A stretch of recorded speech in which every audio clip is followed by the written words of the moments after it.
salaamaaleykum mbokk yi tey ñu ngi ñëw ci xibaaru conseil des ministres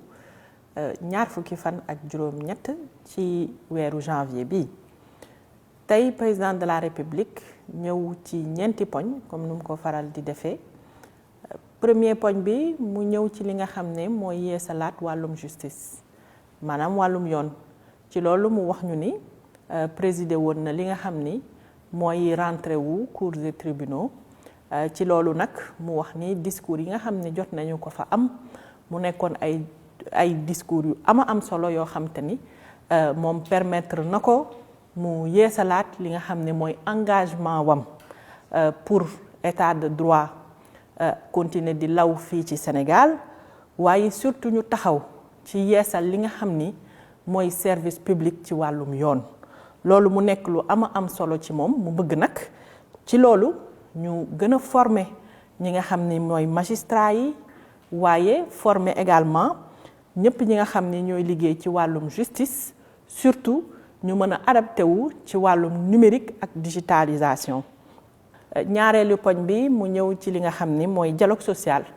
ak pacte de stabilité bi nga xamante ni jotoon nañu ko signé ci mois de mai bële passé donc ci loolu mu bëgg nag justement ñu évaluer xoolaat pacte boobu ba ñu ko signé ba tey yan jéego la ñu ci teg ak partenaires sociaux yi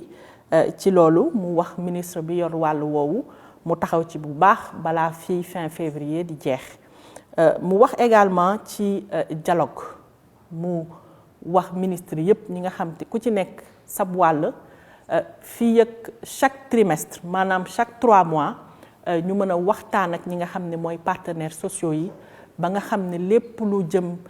ci wàllum waxtaanee dëkk bi waxtaanee liggéey bi ñu mun ko def ak ñëpp ñu ngi ko sekkal ngir climat social bi mën a nekk climat social bu dal. wax na nag ci doléances yi également mu ne nañu koy suivre bu baax a baax ba nga xam ne liggéey bi du taxaw benn yoon ak droit de grève bi nga xamante ni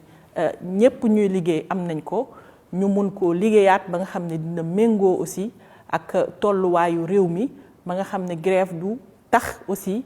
li nga xam ne mooy service public minimum bi mu mën a continuer. wax na tamit ñu xoolaat bu baax a baax li nga xam ni mooy réforme ci retraite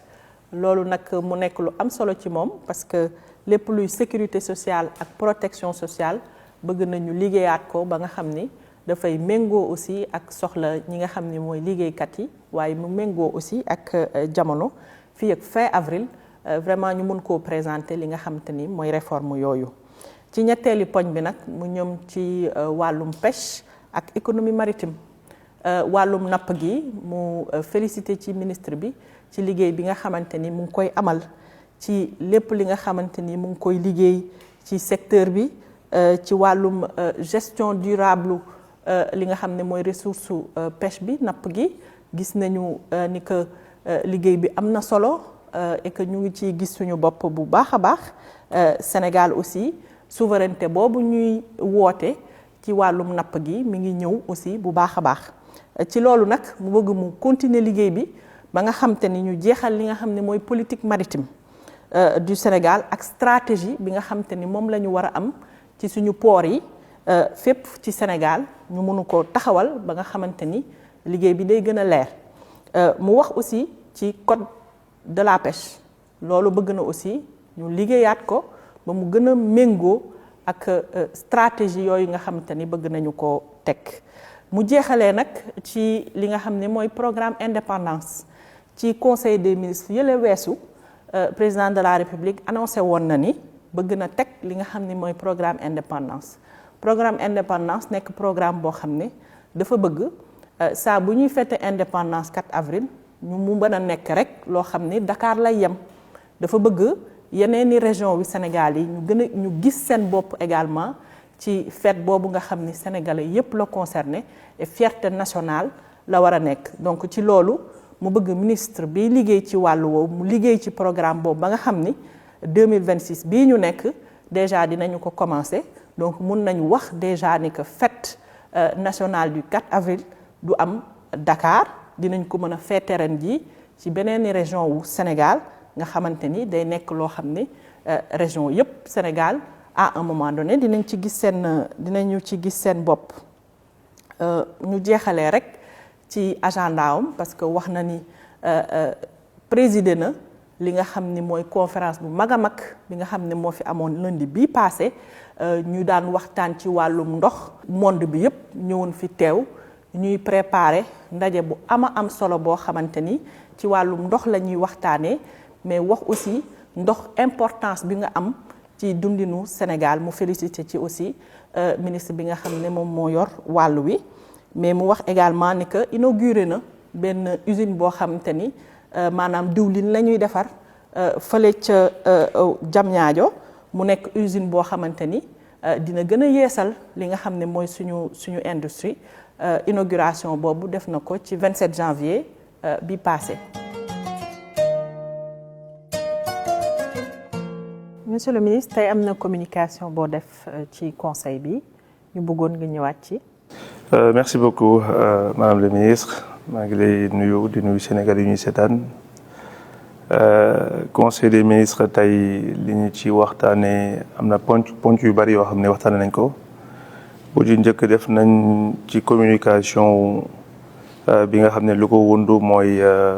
li président de la République di woote efficacité gouvernementale. Nous avons, dans le cadre de l'agenda national de transformation Vision 2050 et les New Deal technologiques, l'État du Sénégal doit engager pour moderniser l'administration à travers la digitalisation des procédures administratives et des services. Ginnaaw loolu le Premier ministre Ousmane Sonko joxe woon directive ci ñeenti weer ci ginnaaw pour que li nga xam ne mooy l'outil de gestion des courriers li nga xam ne am na structure de l'État yu ko doon utiliser mais nekkul woon ñëpp ñu mën ko centraliser pour que efficience ak efficacité bi nga xam ne bëgg nañ ko am ci administration bi mu nekk une réalité. Donc ñu joxoon ñun le ministère en charge du numérique 3 mois pour que directive boobu noonu ñu mën ko mettre en application tey nag ci lañ ñëwoon pour communiquer ci conseil wax ne ministère yëpp daanaka aujourd'hui la plateforme est utilisée et déployée dans l'ensemble des ministères, la présidence et la République au niveau de la primature, mais également agent état yi nga xam ne ñu ci bari aussi formé nañu leen pour que efficacité boobu nga xam ne moom la ñuy bëgg à travers cet outil-là mu nekk une réalité. Donc communication bi tey c'était pour rendre compte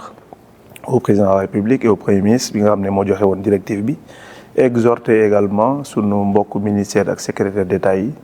parce que li may wax souvent ne mettre en place un outil daanaka lu yomb la mais ce qu'on appelle les aspects de conduite du changement parce que am na façon de liggéey bu ñu doon liggéey boo xam ne daanaka courrier yi nga xam ne ministère yëpp dañ koy jot par milliers par semaine bi ñu defee une expérience au fait par rapport au MCTN c'était l'occasion également pour nous de partager expérience bu ñu am en termes de traitement de courrier au sein du ministère partager ko aussi ak l'ensemble des collègues pour que ñu mën a adopter cet outil comme ni ko Premier ministre digle nga xam ne dina permettre à l'État du Sénégal d'être efficient d'être efficace mais également am na yeneen aspect yoo xam ne yu am solo bu muy permettre parce que bu ñu xoolee par rapport ak dispositions yi nga xam ne moom le ministère yi jël en place pour la plupart yi nga xam ne dañuy nekk sur plusieurs sites loolu day soxla nga jël ay moto ay oto yuy transporter courrier yi loolu nag moo am ay risques parfois yoo xam ne dinañ ci perdre ay courrier am na risques yoo xam ne peut-être que temps de traitement bu courrier boo doon jël dina jël plusieurs jours moo tax parfois administration bi ñu bari ngay dégg ñu ne envoyé nañu amuñu réponse parfois les courriers se perdent etc. Même si dans la cible c'est aujourd'hui dans quelques mois d'arrêt à du zéro papier loolu am na yeneen mécanisme yoo xam ne moo ko wundu yeneen technologie ñu mettre en place notamment la signature électronique que l'État du Sénégal sur lequel l'État du Sénégal investir na ba am technologie boppam loolu su nekkee dans quelques mois en application ça va nous permettre en tout cas d'éradiquer je dirais pas le papier à 100% mais en tout cas lu ci ëpp ci li ñuy utiliser ci papier te muy coûter à l'État du Sénégal ay milliards ci at daanaka dinañ ko réduire drastiquement voire même l'éliminer on le mettra pas à 100% mais en tout cas dina permettre État du Sénégal mu teg ay jéego en termes d'efficacité au niveau du gouvernement sur l'utilisation des courriers internes comme externes. Monsieur le ministre, am nga projet de loi boo xam ne aussi projet de décret boo xam ne dugal nga ko également ce serait bien nga ñëwaat ci. Absolument, également tey présenté nañu le projet de décret bi nga xam ne moom moo lié à FD Sud mooy le fonds de développement des services de télécom au Sénégal bi nga xam ne daanaka am na organe bi nga xam ne mooy organe délibérant bi ak organe bi nga xam ne moom mooy gérer tout ce qui est gestion. moom la ñu ñëwoon tey également pour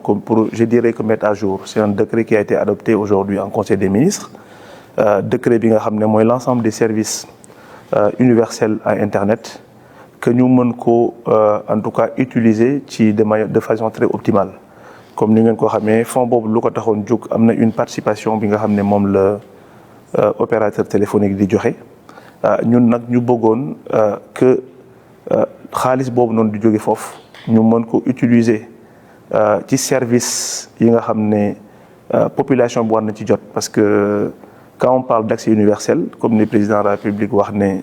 dañu ko war a constitutionnaliser loolu dafay permettre à ce que li ñuy woo tuddee la fracture numérique mu denc ci dëkk bi parce que comme ni ñu ko defee woon ci diagnostic ci mois yi passé dañu gisoon ne Sénégal daanaka xaaj bi amuñu woon accès internet wala même buñ ko amee amuñu ko ci njëg bu yomb wala amuñu ko ci anam bi ñu ko war a amee c'est-à-dire que am nañu ay zones blanches yu bari wala soit des zones grises ce qu'on appelle des zones grises yi nga xam ne même soo amee internet ça te permet pas par exemple de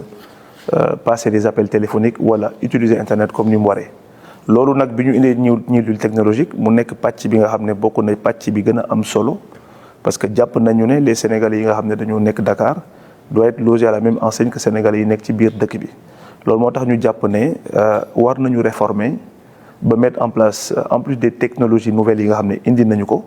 à travers le satellite mais ñu faire en sorte que cette équité numérique là puisse être en tout cas oubliée qu'on puisse mettre en place ñi nga xam ne nekk nañu au fin fond du pays ñu mën a bénéficier am internet également am ko ci njëg bu yomb loolu moo taxoon tey ñu en tout cas décret bi nga xam ne moom mooy gérer la répartition et le mode de fonctionnement de cet outil-là mu nekk outil bu am solo et dina permettre ñu am un champ d'action beaucoup plus large et dinañu tax ñun le ministère en tout cas ci app yi nga xam ne moom la ñu jàppe ne dañu mën a faire en sorte que fépp ci Sénégal loo xam ne daanaka moom lañ doon jooy depuis la nuit des temps gis ngeen ko bu ñu génnee fii wala ñu dem ci député yi et cetera à chaque fois ce qu'on nous demande nan lay def ba sama dëkk am internet loolu aujourd'hui c'est une réalité au Sénégal. Et nous avons mis en place un plan de déploiement qui a déjà commencé et qui va peut-être consacrer notre ci sunu bis yi nga xam ne yi di ñëw weer yi di ñëw daanaka fii ba fin 2026 26 incha allah on fera que ça faire en sorte que fépp fu amul internet ci dëkk bi ñu yóbbu ko fa mais yóbbu ko fa aussi mu am ci population yi aussi mën ko am ci vraiment ci njëg bu yomb. jërëjëf monsieur le ministre. Merci beaucoup. donc mbokk yi loolu moom moo fi nekkoon. ñu waxtaanee ko ci conseil des ministres tey bi ñu bëggoon rek jox leen ko ci wàllum xibaar ñu leen di jox daje ci beneen conseil des ministres incha allah di leen jaaj